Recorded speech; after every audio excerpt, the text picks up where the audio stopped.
नमस्कार। आज हम रक्षाबंधन के धागे से जुड़े इतिहास और कहानियों के ताने बाने को थोड़ा गहराई से समझने की कोशिश कर रहे हैं। नमस्कार। हमारे पास एक लेख है, रक्षाबंधन, इतिहास, महत्व और परंपराएं। और ये वाकई सिर्फ एक धागा नहीं है, इसमें भावनाएं, इतिहास, कई सारी मान्यताएं जुड़ी हुई हैं। बिल्कुल।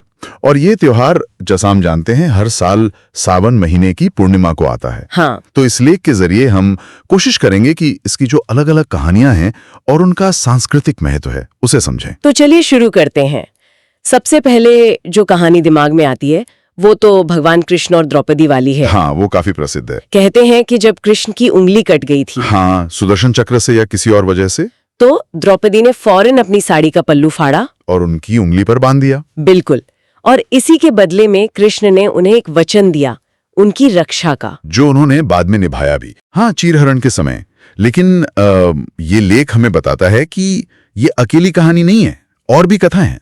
अच्छा, जैसे पुराणों में इंद्र और उनकी पत्नी शची, मतलब इंद्राणी, उनका भी जिक्र आता है। हाँ, मैंने सुना है इसके बारे में थोड़ा। तो जब देवता असुरों से युद्ध में मतलब हारने लगे थे, तो इंद्राणी ने इंद्र की कलाई पर एक रक्षा सूत्र बांधा था, एक तरह का तावीज या मंत्रित धागा कह सकते हैं।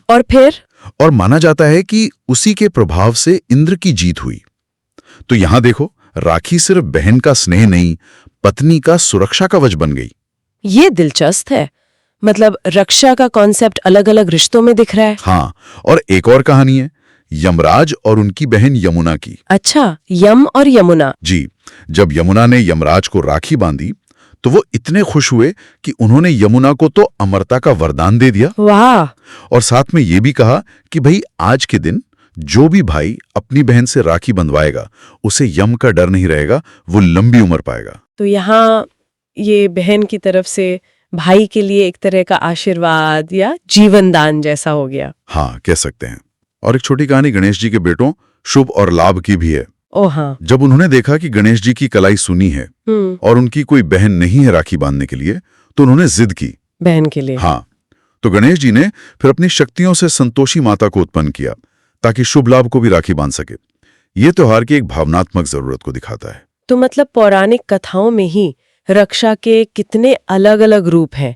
कहीं शारीरिक बचाव, कहीं जीत का आशीर्वाद, कहीं लंबी उम्र का वरदान, तो कहीं बस एक भावनात्मक खुशी। बिल्कुल। और स्रोत यही दिखाता है कि रक्षा का मतलब कितना व्यापक रहा है। ये सिर्फ फिजिकल प्रोटेक्शन नहीं था। सही बात है। और यही चीज हमें इतिहास में भी दिखती है। जैसे वो रानी कर्णावती और हुमायूं वाला किस्सा। हाँ, बिल्कुल। चित्तौड़ की रानी कर्णावती ने जब गुजरात के सुल्तान बहादुर शाह ने हमला किया, तब उन्होंने मुगल बादशाह हुमायूं को राखी भेजी थी मदद के लिए। और हुमायूं ने राखी का मान रखा भी था, है ना? हाँ, मान तो रखा। कहते हैं कि उन्होंने सेना भेजी, पर शायद पहुंचने में थोड़ी देर हो गई। अच्छा। लेकिन इस घटना ने राखी को एक राजनीतिक और सामाजिक प्रतीक बना दिया कि कैसे ये धागा दो राज्यों के बीच, दो शासकों के बीच एक रिश्ता कायम कर सकता था। ये तो गजब है। और एक और जिक्र आता है सिकंदर और राजा पुरु का। हाँ, वो भी एक कहानी है।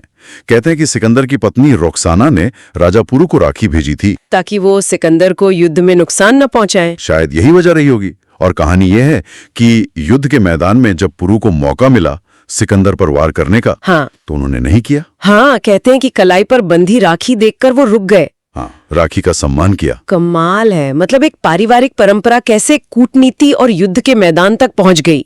ये सिर्फ भावना नहीं, एक जिम्मेदारी का भी प्रतीक बन गई थी। बिल्कुल। और देखो, इसका असर आधुनिक भारत में भी दिखा। आप स्वतंत्रता संग्राम की बात कर रहे हैं, रविंद्रनाथ टैगोर वाली। हाँ, वही। लेख इस पर खास जोर देता है।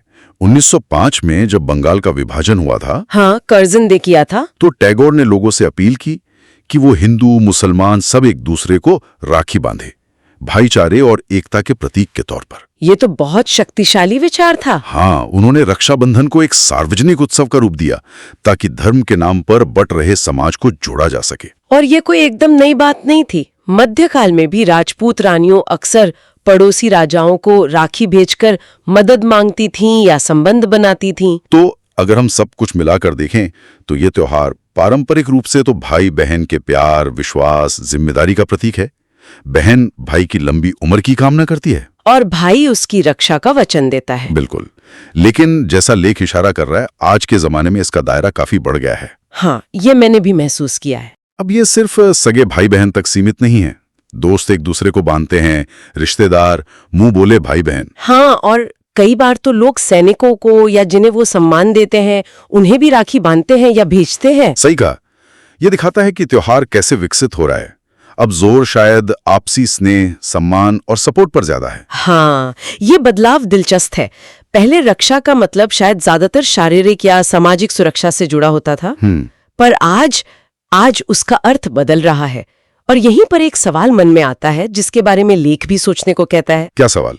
कि भाई आज के संदर्भ में जब हम ये त्योहार मंगाते हैं तो क्या रक्षा के वचन का वही पुराना मतलब हमारे लिए जरूरी है, या ये आपसी सम्मान, बराबरी के रिश्ते और एक दूसरे के लिए जो भावनात्मक और मानसिक सपोर्ट होता है, क्या ये उसके एक नए वादे के रूप में उभर रहा है? ये सोचने वाली बात है कि रक्षा आज क्या मायने रखती है। बिल्कुल, इस पर सोचा जा सकता है।